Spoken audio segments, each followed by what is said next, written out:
بسم اللہ الرحمن الرحیم۔ آج ہم سے یہ سوال پوچھا جاتا ہے کہ شیعہ تراویح کیوں نہیں پڑھتے؟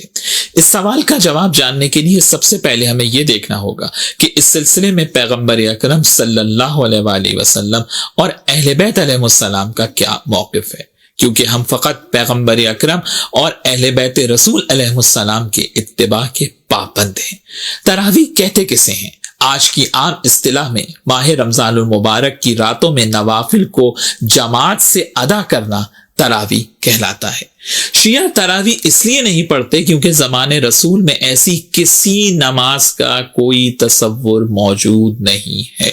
رسول اللہ نے اپنی حیات طیبہ میں کبھی نوافل کو جماعت سے ادا نہیں کیا، اور یہ شیعہ سنی کتابوں میں موجود ہے۔ لیکن یہ واضح رہے کہ نوافل ہوں، مستحب نمازیں ہیں، اسے آپ قیام اللیل کہیں، تہجد کی نماز ہے، ان سب کا فرادہ پڑھنا اور بالخصوص ماہ رمضان المبارک میں پڑھنا انتہائی فضیلت ہے اور ثواب رکھتا ہے، اور اس میں تعداد کی بھی کوئی قید نہیں ہے، جس کی جتنی استطاعت ہو اتنا وہ ادا کر سکتا ہے۔ اہل بیت رسول نے تو رمضان المبارک میں 100 رکعت تک نوافل پڑھنے کی روایت ان سے موجود ہے کہ جس کو 30 دنوں میں تقسیم کر کے پڑھا جاتا ہے۔ مگر یہ یاد رہے کہ انہی نوافل کو جماعت سے پڑھنا بدعت ہے۔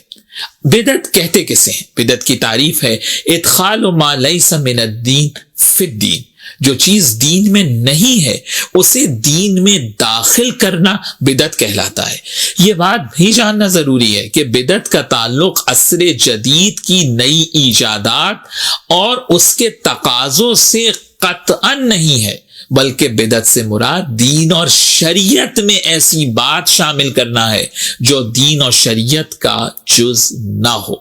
دین سے متعلق ہر وہ عمل جو زمانے رسول صلی اللہ علیہ وآلہ وسلم میں نہیں تھا، بعد میں اسے ایجاد کر کے دین میں شامل کر لیا گیا تو وہ بدعت کہلائے گا، اور نماز کا معاملہ تو خاص دینی معاملہ ہے۔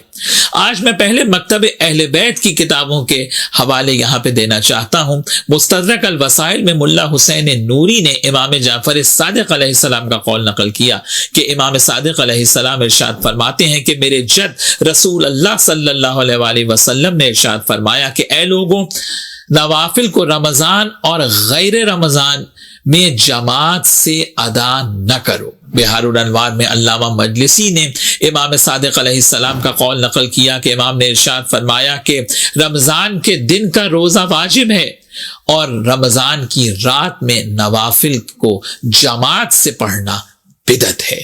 امام علیہ السلام نے ارشاد فرمایا کہ میرے جد رسول اللہ صلی اللہ علیہ وآلہ وسلم نے کبھی نوافل کی جماعت نہیں کرائی۔ مولا علی علیہ السلام نے اپنی ظاہری خلافت میں خطبہ دیتے ہوئے ارشاد فرمایا، الکافی کی 8ویں جلد میں یہ خطبہ موجود ہے۔ امام ارشاد فرماتے ہیں کہ واللہ لقد امرت الناس ان لا یجتمعوا فی شہر رمضان الا فی فریضۃ وعلمتموہم ان اجتماعہم فی النوافل بدعہ۔ مولا علی نے فرمایا کہ یاد رکھو کہ نماز واجب کے علاوہ کسی مستحب نماز کو جماعت سے ادا نہیں کیا جائے گا، اور نوافل کو جماعت سے ادا کرنا بدعت ہے۔ مولا علی علیہ السلام نے جو حق بات تھی سیرت رسول کے مطابق وہ لوگوں کو بتا دی۔ کیا باب مدینۃ العلم سے زیادہ بھی کوئی سیرت رسول اور سنت رسول کو جانتا تھا؟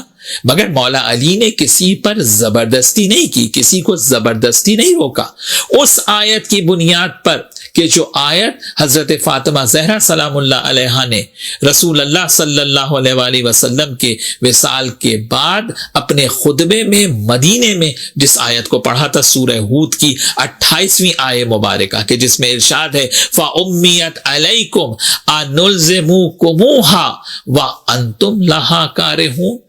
کیا اب تمہاری زبردستی ہدایت کی جائے گی جبکہ تم اس ہدایت سے نفرت کیے جا رہے ہو؟ اور یہ جو کچھ میں عرض کر رہا ہوں یہ صرف شیعہ کتب میں نہیں بلکہ اہل سنت کی سب سے معتبر کتاب صحیح بخاری میں بھی موجود ہے۔ عبد الرحمن بن عبد القاری روایت کرتا ہے کہ میں خلیفہ دوم کے ساتھ مسجد میں گیا تو لوگ اکیلے، منتشر اور بکھرے ہوئے نوافل ادا کر رہے تھے۔ ظاہر ہے سنت رسول یہی تھی، زمانے رسول سے یہی طریقہ چلا آ رہا تھا کہ نوافل کو فرادہ ادا کیا جاتا تھا۔ کہتا ہے کہ خلیفہ دوم نے ایک قاری کے پیچھے سب کو جمع کیا اور ان کی جماعت بنوا دی، اور جو جملہ کہا ہے وہ معروف جملہ ہے کہ نعم البدعۃ ھذہ، خلیفہ دوم نے اسے بدعت کہہ کر بتا دیا کہ یہ سنت رسول نہیں ہے۔ اور یہ میں نہیں کہہ رہا ہوں، صحیح بخاری کی شرح عمدۃ القاری شرح صحیح بخاری کے میں بدر الدین عینی نے اس کو لکھا ہے۔ وہ لکھتے ہیں کہ خلیفہ نے اسے بدعت اس لیے قرار دیا کیونکہ یہ رسول اللہ کی سنت نہیں ہے اور نہ ہی کبھی پیغمبر نے نوافل کو جماعت سے ادا کیا۔ تو جناب بدعت تو بدعت ہے، اب آپ بعد میں اس کی جو بھی تعویلات کریں۔ اور اس کے بعد بدر الدین عینی نے عجیب جملہ لکھا کہ خلیفہ دوم نے تراویح کی جماعت بنوائی اور خود خلیفہ دوم نے کبھی جماعت سے تراویح نہیں پڑھی۔ اور خالی یہ شرح صحیح بخاری نہیں، اہل سنت کی دیگر کتب کے اندر بھی موجود ہے۔ اس کے بعد فتح الباری شرح صحیح البخاری میں ابن حجر عسقلانی نے اس کو لکھا ہے کہ پیغمبر اکرم کے زمانے میں نوافل فرادہ ادا کیے جاتے تھے۔ اس کے بعد ارشاد الساری لشرح صحیح البخاری میں شہاب الدین قسطلانی نے بھی اس کو لکھا ہے کہ رسول اللہ صلی اللہ علیہ وآلہ وسلم نے کبھی تراویح کی جماعت جو ہے وہ نہیں کرائی۔